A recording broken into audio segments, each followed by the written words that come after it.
pour échanger avant l'arrivée des élèves, une minute de silence tous ensemble et encore un rassemblement lundi soir devant le rectorat de Grenoble pour rendre hommage à l'enseignant tué vendredi dernier à Arras lors d'une attaque terroriste. Des représentants du peuple Kogi étaient à Grenoble il y a quelques jours pour transmettre leur connaissance ancestrale de la nature. Accompagnés de scientifiques, ils ont aussi rencontré des élus et surtout des générations futures des élèves du lycée Mounier. Et puis les Bleuets affrontent ce mardi soir Chypre au Stade des Alpes, match qualificatif pour l'Euro 2025. Sur la pelouse grenobloise, des futurs champions peut-être et un ancien champion du monde, Thierry Henry, l'ex-attaquant devenu cet été leur nouveau coach. Bonsoir à tous, ravi de vous retrouver dans ce JT du mardi 17 octobre 2023. Du lundi au vendredi à partir de 18h, l'essentiel de l'actualité du Grand Grenoble. Pour rendre hommage à leurs collègues assassinés par un fanatique il y a quelques jours, pour ne pas oublier Samuel Paty, mort il y a 3 ans déjà, parce qu'ils avaient envie de se retrouver et pour témoigner devant leur ministère de tutelle. Enseignants, personnel de l'éducation, rejoints par de simples citoyens et des élus et même par la rectrice, se sont retrouvés lundi aux alentours de 18h devant le rectorat de Grenoble. Une minute de silence et beaucoup d'émotions.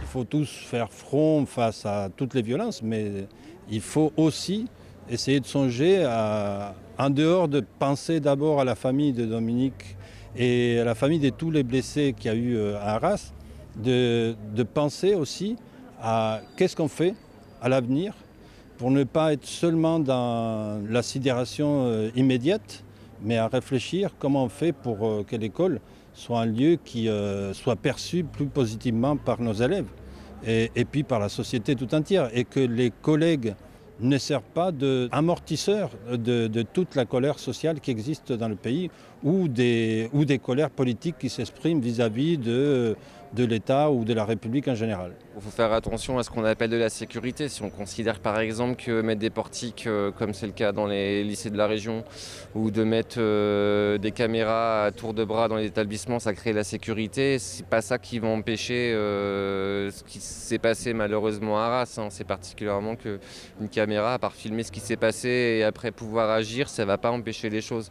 Donc quand on parle de sécurisation des établissements, c'est surtout énormément de moyens humains dans les établissements. Qui passe par du recrutement de personnel, alors pas forcément du personnel enseignant, mais des personnels de vie scolaire et des choses comme ça pour pouvoir justement prévenir ce qui peut se passer aussi. Et il y a beaucoup de choses aussi dans la relation qu'on peut avoir avec les familles aussi. Et donc là, c'est tous les personnels de l'éducation nationale qui ont besoin d'être renforcés par rapport à ça. Voir plus loin et préserver la mère-terre. Une délégation du peuple Kogi, dans la Cordillère des Andes, parcourt une partie de l'Europe pour engager un dialogue entre deux visions du monde. Il y a quelques jours, ces Colombiens se sont arrêtés à Grenoble avec des scientifiques et des membres de l'association Chendukoa, ici et ailleurs, qui les accompagnent. Mirko Pesci. Deux mondes se rencontrent. Un peuple autochtone de Colombie et le peuple moderne de Grenoble. Les 5 représentants du peuple Kogi ont commencé leur périple par le siège de l'ONU à Genève. À Grenoble, ils ont posé un regard sur notre nature fragilisée. Physiquement, on a vu de très beaux paysages. Mais sur un plan culturel, on sent qu'il n'y a plus de relations. Les glaciers disparaissent, les fleuves sont abîmés. On sent que la montagne et la nature sont fragiles, mais elle a encore de la force, de la résistance. Il faudrait pouvoir l'aider. Les Kogi font partie des 4 peuples de la Sierra Nevada au nord-est de la Colombie. Comme Grenoble, ils sont entourés de montagnes. Depuis 500 ans, ils assistent aux ravages de l'Occident sur leur territoire. Cédric Villani est parti à leur rencontre chez eux.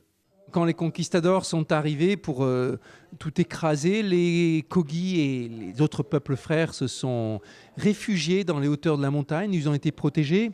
Et les Kogi sont parvenus à conserver une certaine identité culturelle et continuent à lutter aujourd'hui pour défendre leur territoire, pour y garder de la vie, pour se préserver des grands projets d'exploitation minière ou du bétonnage. Ils sèment des graines ici et là pour montrer qu'un mode de vie qui n'épuise pas la terre est possible. Des réflexions qu'ils souhaitent planter chez les jeunes. Les jeunes représentent le futur. Il est important de leur ouvrir une pédagogie sur la nature, sur la montagne, sur comment fonctionnent les territoires. Ce sont eux qui vont avoir des postes de responsabilité. On ne vient pas du tout ici pour imposer. On a des cultures différentes. On vient juste parler ensemble. Leurs savoirs ont été reconnus patrimoine de l'humanité par l'UNESCO en 2022. J'ai appris qu'il y avait vraiment d'autres modes de pensée dans le monde, ils vivaient très sainement. C'est vraiment la nature qui leur apporte de quoi survenir à leurs besoins et pour eux ça leur suffit, ils ne viennent pas chercher beaucoup plus. En rencontrant le monde moderne, les Kogi ont espoir de réparer ce que pour certains scientifiques est irrécupérable. Pour qu'ils puissent régénérer leur forêt, l'association Chendukoa a déjà aidé les Kogi à racheter 200 000 hectares de terre. Le tribunal correctionnel de Grenoble a rendu sa décision dans l'affaire du trafic de stupéfiants du quartier de l'Alma. 12 personnes comparaissaient pour des faits commis entre 2020 et 2021, du guetteur au tenant du trafic, en passant par des ravitailleurs ou participants à des go-fast. Ils écopent de peines de 6 mois à 8 ans de prison ferme, avec pour tous une interdiction de séjour plus ou moins longue dans le quartier, la ville ou même en Isère. La consommation de drogue a des conséquences et pas uniquement sur la santé du consommateur. Les points de deal à Grenoble sont connus. L'Alma, je viens d'en parler, Saint-Bruno ou Auch, des secteurs où les habitants trinquent. C'est l'un des messages que veut faire passer la ville et le CCAS dans sa mission de prévention des addictions et des risques associés. Et pour cela, elle a choisi 2 spots vidéo réalisés par Alexandre Lopez et Skop Choukar. Amuse-toi bien. Eh, vas-y doucement, elle n'est pas coupée. C'est parfait, merci. À la prochaine. Salut. Le message, il est à destination, comme l'indique la vidéo, des personnes qui consomment des produits psychoactifs pour les informer de l'impact que peut avoir leur consommation sur la vie des habitantes et des habitants. Sans chercher à stigmatiser les consommateurs et consommatrices de drogue, il est important que tout le monde ait conscience des effets que ces consommations ont sur la vie de tous les jours et sur la façon que ça a de ruiner le quotidien de personnes. Bah vas-y, rentre chez toi, le vieux, là. T'es qui, toi? Donne-moi ça. Mais j'habite ici. T'es pas chez toi, ici. Allez, bouge. Dégage. C'est la parole des habitants qui est portée à travers ces vidéos, puisque c'est eux et elles qui ont élaboré les scénarios, les dialogues. C'est joué par des acteurs et ça a été encadré par une coopérative locale, mais ce sont les habitants qui ont réfléchi à ces spots vidéo et qui en ont écrit le script. Ça va, maman? Ah oui, ça va, ma chérie.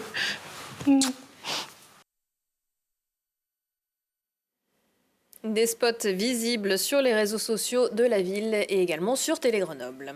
Parce que dealer et guetteur, ce ne sont pas des métiers, Grenoble-Alpes Métropole organise son 2e forum des métiers à Alpes Expo, mercredi de 13h à 20h et jeudi de 9h à 17h.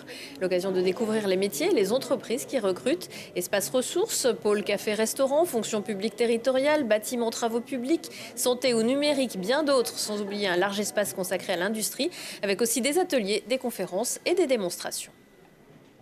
Ce mardi soir au Stade des Alpes, les amateurs de football seront sans doute plus de 10 000 pour applaudir l'équipe de France Espoir, mais aussi leur nouvel entraîneur, un certain Thierry Henry.